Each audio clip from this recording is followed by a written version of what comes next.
As I said, it is in the essence of Buddhism to be a developing process because it is a dialogue. You can see the initial steps of the dialogue in our earliest or presumed earliest records of Buddhism, in the Four Noble Truths, where you have it put out that the problem which Buddhism faces is suffering. This word dukkha, which we translate suffering, is the opposite of sukha. Sukha means what is sweet and delightful. Dukkha means the opposite, what is bitter. You could call it chronic frustration. There are three signs of being. The first is dukkha itself. The second is anitya. Nitya means permanent. Anitya means impermanent. Every manifestation of life is impermanent. And therefore, our quest to make things permanent, to straighten everything out, to get it fixed, is an impossible and insoluble problem. And therefore, we experience dukkha, or this sense of fundamental pain and frustration, as a result of trying to make things permanent. The third sign of being is called anatman. The word atman means self. Anatman means non-self. That there is in you no real ego. It has no physical reality. The ego is your symbol of yourself. The second of the Four Noble Truths is desire, clinging. This is the same thing as holding on to yourself so tightly that you strangle yourself. The cause of dukkha is clinging. If you don't recognize that this whole world is an amazing illusion, a weaving of smoke, and you try to hold on to it, you see, then you start suffering, seriously suffering. The third noble truth is called nirvana. This word means blow out. In breathing, you know that breath is life. If you hold your breath, you lose it. Let it go, because it'll come back to you. But if you don't let it go, you'll just suffocate. Don't cling, and then you're in the state of nirvana. Now then, the fourth noble truth, path. The way of Buddhism is often called the Noble Eightfold Path. In Buddhism, it is taught that everything in this universe depends on everything else. That we have a kind of a huge network, and this is called the doctrine of mutual interdependence. All of it hangs on you, and you hang on all of it. So the first phase has to do with one's understanding of the world.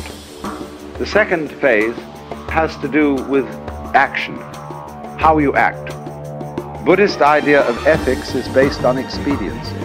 If you are engaged in the way of liberation and you want to clarify your consciousness, doing that is inconsistent with certain kinds of action.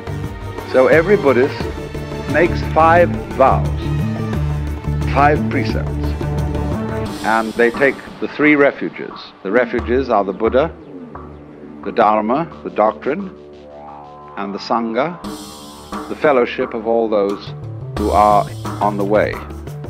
So they take these 5 precepts: to abstain from taking life, to abstain from taking what is not given, to abstain from exploiting the passion, to abstain from falsifying speech, to abstain from being intoxicated. It's a purely kind of practical approach to morals. That's the second phase of the Eightfold Path. Then the third phase has to do with what we would ordinarily call meditation, recollection. The word recollect is to gather together what has been scattered. The world is regarded as the dismemberment of the self, the Brahman, the Godhead. So remembrance is realizing again that each single member of the many is really the one. So that's recollection.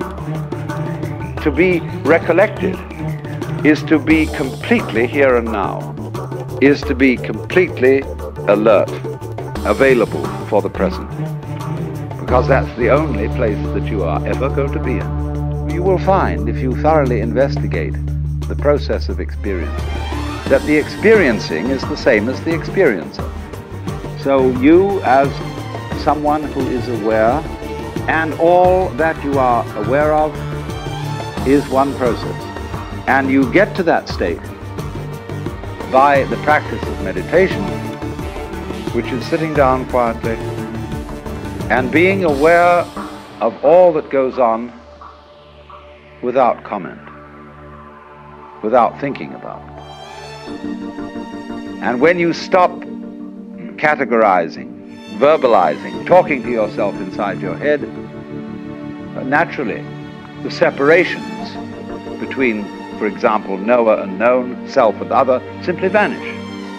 If you go through this and you get completely blown out and released and are in the state of nirvana, when you get to this state of nirvana, there wells up from within you compassion.